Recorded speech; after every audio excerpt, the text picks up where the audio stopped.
A question I get fairly often from operators running decent-sized paid accounts is some version of, why does Meta keep finding us the wrong customers?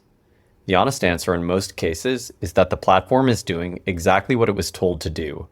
The problem is not the algorithm, it's the signal you've been feeding it.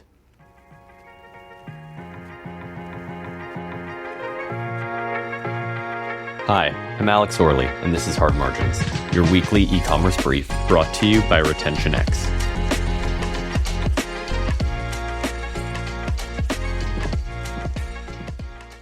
RetentionX is the only integrated growth platform built for Shopify businesses. Think one clean source of truth for your data and the tools to act on it, no data team required.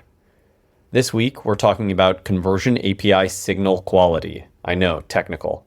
Specifically, the difference between using your conversion API to recover lost tracking data and using it to actually define what the platform should be learning from. Those are two different things, and most teams are only doing the first one. Don't worry, I'm going to unpack this in a way that makes it super easy to follow, regardless of whether you spend your time in ad accounts. When most brands connect their store to Meta, they watch purchase events start flowing and consider the signal problem solved. What they've actually done is handed the platform an undifferentiated feed of purchase data. Think good orders and bad ones, high margin customers and low margin customers, buyers who come back and buyers who didn't or won't, with nothing in the signal to indicate that any of it should be weighted differently. The conversion API was designed to address signal loss, and for most accounts, it does that reasonably well.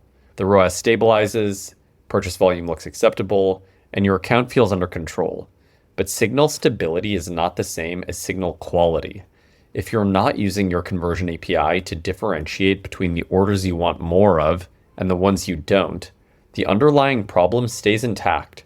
The platform continues optimizing towards the full distribution of your customer file, including the cohorts that will prove destructive to your margin over time. Most teams are running a single purchase conversion event and asking it to do two distinct things simultaneously without recognizing that those things have different requirements. The first job is optimization. This is the event the algorithm uses to decide where to surface your ad and how much to bid. It needs to be stable. If you change it, the account essentially restarts its learning process from scratch, which is why account restructuring is usually more disruptive than it appears. The second job is evaluation, the signal that tells you whether the customers coming through are actually worth acquiring.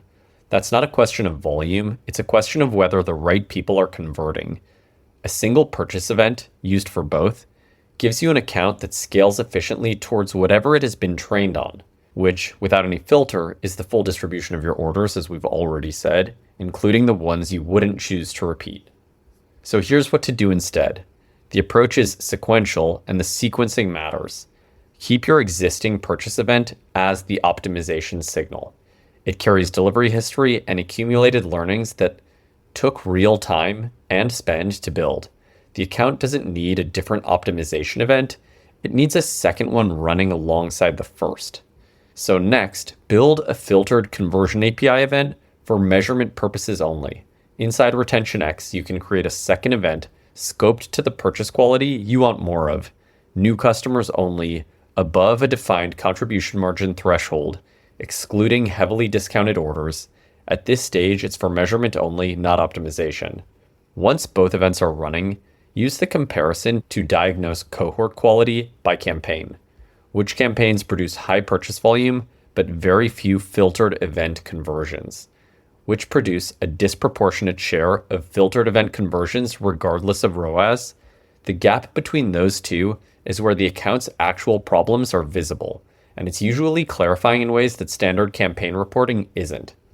From there, reallocate spend toward the campaigns where cohort quality is the strongest without touching the account architecture or the optimization event. This is a budget decision, not a structural one, and it carries much less risk. Only after the filtered event has sufficient volume and stability should you evaluate whether it should become your optimization signal. Measure first, optimize second. Reversing that order is how accounts get destabilized for months while chasing a cleaner signal that wasn't ready to govern bidding. When you send a second filtered event to Meta, the breakdown surfaces directly in your campaign reporting. Qualified purchase volume alongside standard purchase volume at the campaign and ad set level. That comparison is where the analysis becomes genuinely actionable. Which campaigns are winning on volume, which are winning on customer quality, and where those two things diverge. Most teams treat the conversion API as infrastructure, a mechanism for recovering signal that was lost when browser tracking degraded. That framing is way too narrow. The more consequential use is definitional. It's how you tell the platform what you actually want it to learn from when you separate the event you optimize on from the event you evaluate against. The account becomes easier to read. Campaigns that look strong on ROAS but weak on customer quality become visible. Campaigns producing durable customers, regardless of cost, get the attention they warrant. That distinction is where most paid accounts have the most room to improve. The platforms aren't broken, they're learning from whatever you send them, and most brands are sending an undifferentiated signal that reflects the full range of their customer economics, including the parts they'd prefer to stop repeating. Getting that right isn't an account restructure, it's a measurement decision, and the sequence I walked through today is how you do it without disrupting what's already working. Thanks so much for listening. I'm Alex Orley. This has been Hard Margins, brought to you by RetentionX. I will see you next week.